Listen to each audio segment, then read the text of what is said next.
First of all, just wanted to comment on the newest Android updates for the Google Pixel camera system. They're amazing. I got 2 in March from my old Google Pixel 3. I think that every Google Pixel camera gets slightly different upgrades, but for my old camera, I think that the video has definitely improved a bit. I think the photos less so, but the video seems to have improved. The camera got 2 updates. Well, that's the way it feels like because I update lots. Like I'm always checking to see what Google is rolling out, and I feel like I got 1, if not 2 updates this month, and they're both amazing. I'm just super impressed, you know? For an old camera like this, the video is just spectacular. It's way more camera than I would ever need to make great videos. And this probably isn't the best way to showcase the horsepower that this camera has, or let alone like how good the 4A or the Google Pixel 5 is.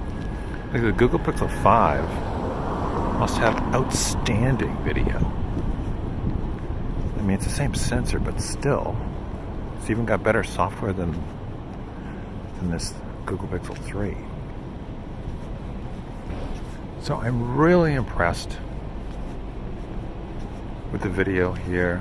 I want to get a Google Pixel 4a or a 5, but I realize that I probably don't need to. I just want to. I mean, what I really need is a story.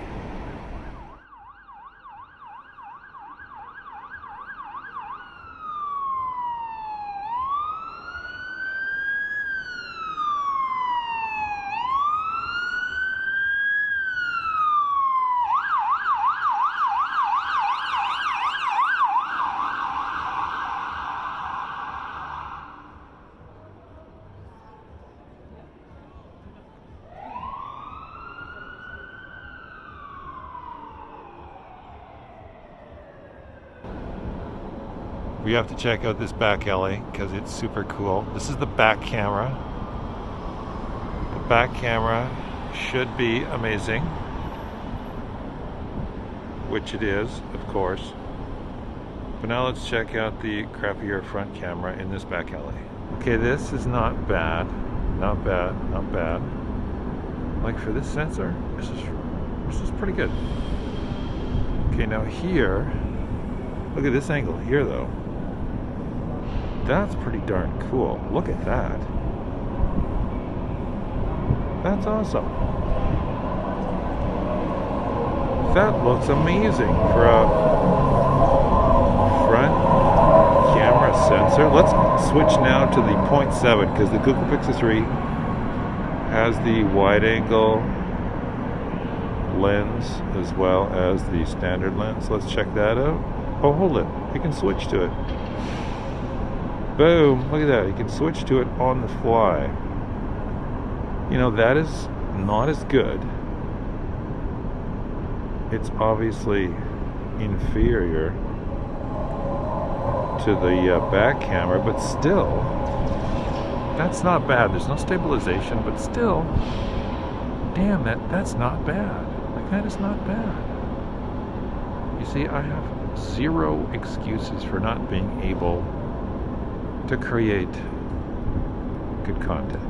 I mean, it's not the production value.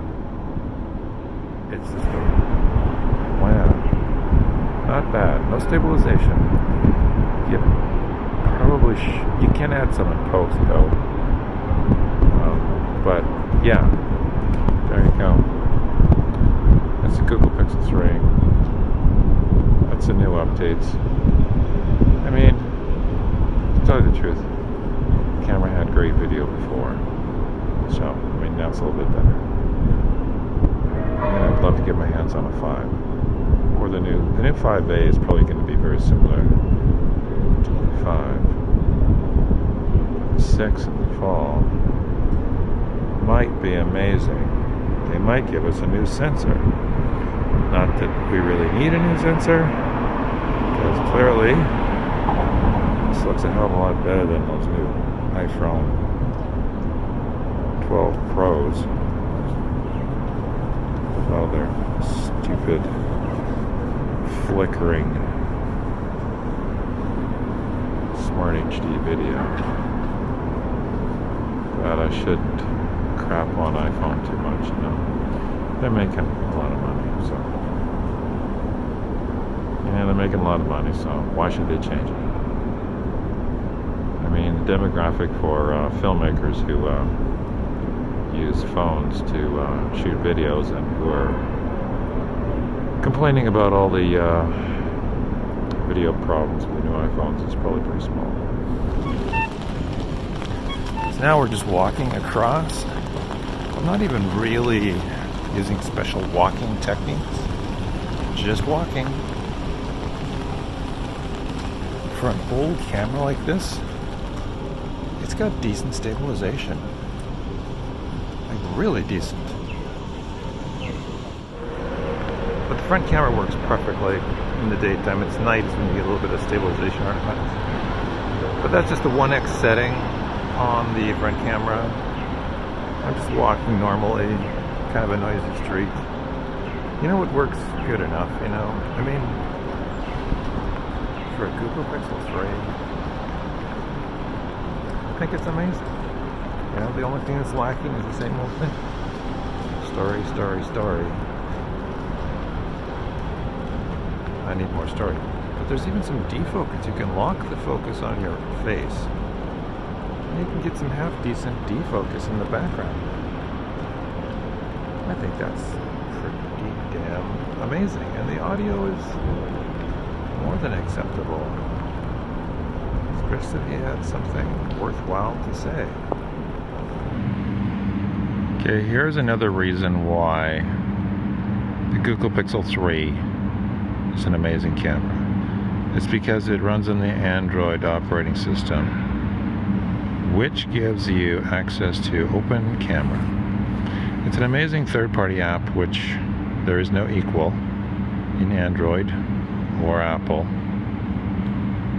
And it works perfectly with the Google Pixel system. Well, okay, it works good with the Google Pixel 3, so I'm thinking it should work fine with the 4 and 5 models. It's open source, which is totally amazing, so it's free to download. It's updated regularly. And I'm shooting with it right now. I'm on the 1920 by 1080 version. It's just a default bitrate 30 frames per second, and it's 40 megabits per second bit rate, which is, yeah, perfect for this resolution. Stabilization is rock solid. And what it does have is an amazing exposure comp, which the stock app does not have. The stock app does not have a good exposure comp, but this Open Camera app does, which really helps a lot. It's just so nice. I highly recommend it if you're in the if you have an Android phone and it's Google Pixel. I can't really say if Open Camera will work good for any other Android phone. Okay, here's the reason why the stock app does not have a lot of manual control. Okay, we're still in Open Camera. I'm just setting it up. I'm just setting the exposure comp. And oh, I'm also in manual focus, so I can set this up to give me some defocus. This also works a lot better. This app does a better job of using the front camera sensor than the stock app does, especially in low light. In low light, oh, it's popping on me. Okay, when it starts popping on you, you have to like just shut it off and then start it again. Okay, once you shut it off and start it again, you're okay. I mean, okay, these third-party apps are never as stable as the original stock apps for the Google Pixel. But that goes for the Apple phones and any other Android phone. Stock apps always the best. But now the exposure comp is doing its thing. See that? Okay, it's not perfect, but it's like 90% perfect. It's way better than that. Anyways, yeah, there's a little bit of defocus in the back there. You can set it up to focus on, I don't know, 1 foot. And you can, the audio's not so bad either. So yeah, anyways, here's why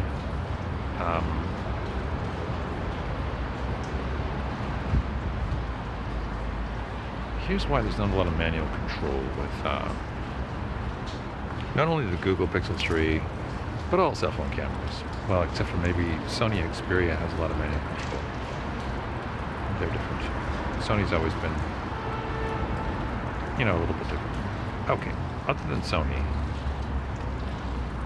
the deal is most people, the demographic for cell phones is not filmmakers and YouTubers. The main demographic is just average people living their lives and just making videos of documenting their own life, their family. So you don't need much. It's just, the technology and the quality and everything plateaued years ago on cell phones. I mean, most people don't want a lot more control than they have right now. Like, auto everything is fine for most people. So why would Google invest more in adding manual control apps in their cell phones when no one cares? Well, the percentage of people who cares is quite low. Another company that does have some manual control when they want to is Samsung. Samsung used to have the Note series, like the Note 9, I remember had the manual control and video Pro mode, and then they quit it for a while. Now it's back. I had a Pro Note 9 for a while. It was pretty cool, although the OS was glitchy. That was back in the day, though. The OS might be less glitchy now. But yeah, Samsung actually has more manual control in their video mode, which is nice to see. But I'm kind of worried about the stability of their OS, and they don't have the updates that are, they're not Johnny on the spot with their updates. The updates kind of come when they come. So yeah, this is another reason why 30 frames per second is standard on both this Open Camera third-party app and on the Google stock app. And 30p is their default because of the fact that Google owns YouTube.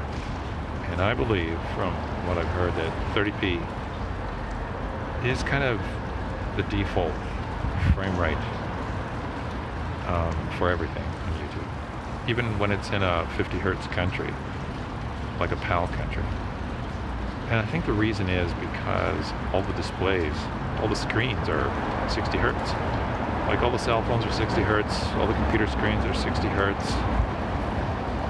So when they do their conversion, I think 30p is just the easiest thing to work with. So I think that's why Google defaults to 30p. I think it somehow converts everything to 30p in the end.